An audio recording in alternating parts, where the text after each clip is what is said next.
काज़मी पाकिस्तान की पत्रकार हैं, जानी मानी पत्रकार हैं, इस वक्त हमारे साथ जुड़ रही हैं। आरजू, बहुत बहुत शुक्रिया हमसे बात करने के लिए। क्या अभी तक पुष्टि हुई है? क्योंकि जो बीएलए है उसने काफी बड़ा दावा किया है। उन्होंने कहा है कि 100 से ज्यादा लोगों को उन्होंने अपने कब्जे में ले रखा है, 6 पाकिस्तानी सिक्योरिटी फोर्सेस के लोग मारे गए हैं। अभी तक क्या खबर निकल के आ रही है?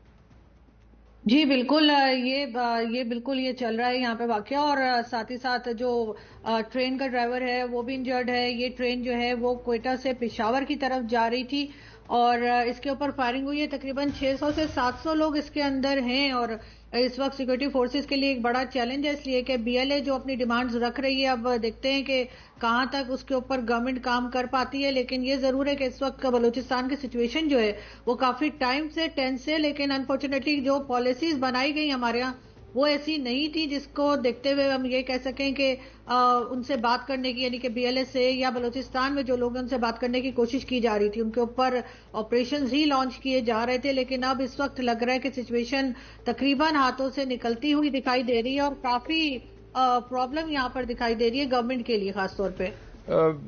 मैं आपसे ये भी समझना चाहूंगा, क्योंकि कुछ लोग अभी तक ये कह रहे थे कि ये फेक न्यूज है, 100 लोग नहीं पकड़े गए हैं। क्या कोई इंफॉर्मेशन आधिकारिक तौर पर मिली है? क्योंकि ये एक बहुत बड़ी घटना है। अगर 100 लोगों को उन्होंने बंधक बना रखा है, उन्हें हाईजैक कर लिया है ट्रेन को और उन्हें बंधक बना लिया गया है, तो क्या सरकार की तौर पर उस पर कुछ कहा गया है और क्या डिमांड रखी है बीएलए ने इन लोगों को छोड़ने के लिए?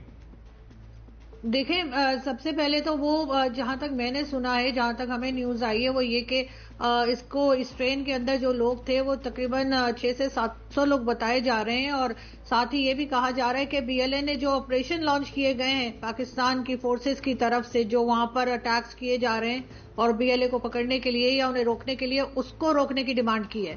उन्होंने ये कहा है कि ये अटैक्स जो है ये फौरी तौर पे बंद हो जाने चाहिए।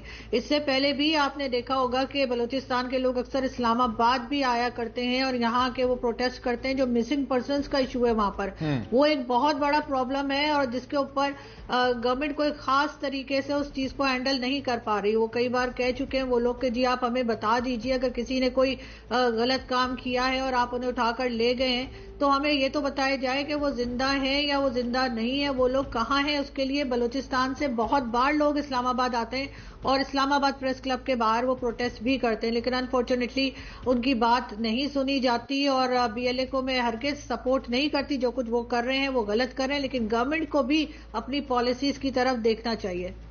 आपको जिस तरह से आप कह रही हैं, आप बहुत ये जरा थोड़ा सा हमारे दर्शकों को ये भी बता दीजिए कि बीएलए क्या गुट है, क्योंकि ये लगातार वहां पर बलूचिस्तान के अंदर इनके हिसाब से जो ज्यादती हो रही है, पाकिस्तान आर्मी ने कब्जा किया हुआ है, उसके खिलाफ ये लड़ाई लड़ रहे हैं।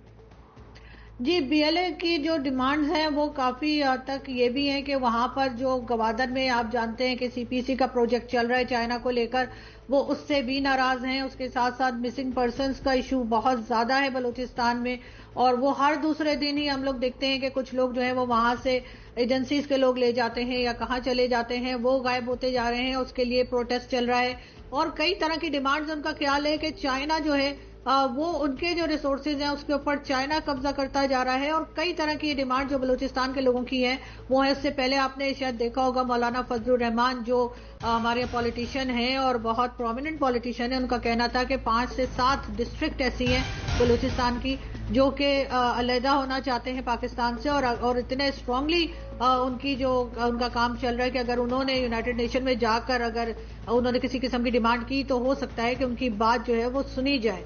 तो सिचुएशन इस हद तक पहुंच चुकी है। लेकिन क्योंकि हमेशा से पाकिस्तान में चाहे वो केपीके हो या बलूचिस्तान हो, उनको एक समझिए कि एक सेकंड क्लास सिटीजन के तौर पे ट्रीट किया जाता है, छोटे सूबे के तौर पे लिया जाता है, उनकी बात नहीं सुनी जाती। लेकिन अब हालात जो हैं वो काफी हद तक गवर्नमेंट और जो फोर्सेज हैं उनके हाथ से निकलते हुए दिखाई दे रहे हैं। अब इनके पास कोई और रास्ता नहीं है सिवाय इसके कि उन लोगों के साथ डायलॉग किया जाए।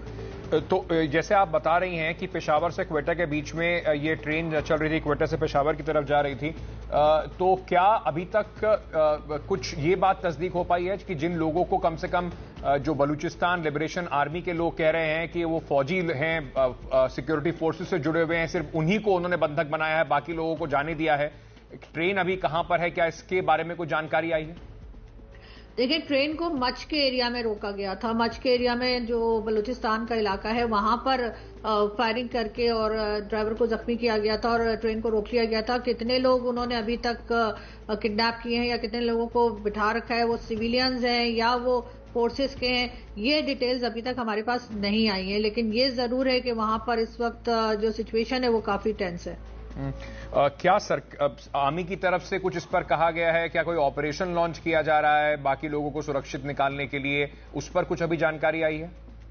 अभी तक कुछ कहा नहीं गया है। अभी तक सिर्फ ये न्यूज जो है वो टीवी चैनल्स पे और दूसरी जगह दी गई है कि ये सब कुछ हुआ है, लेकिन उसको रोकने के लिए या उसको हैंडल करने के लिए क्या किया जा रहा है, ये अभी तक तो ना तो फोर्सेस ने बताया है और ना ही गवर्नमेंट की तरफ से कोई स्टेटमेंट आया है।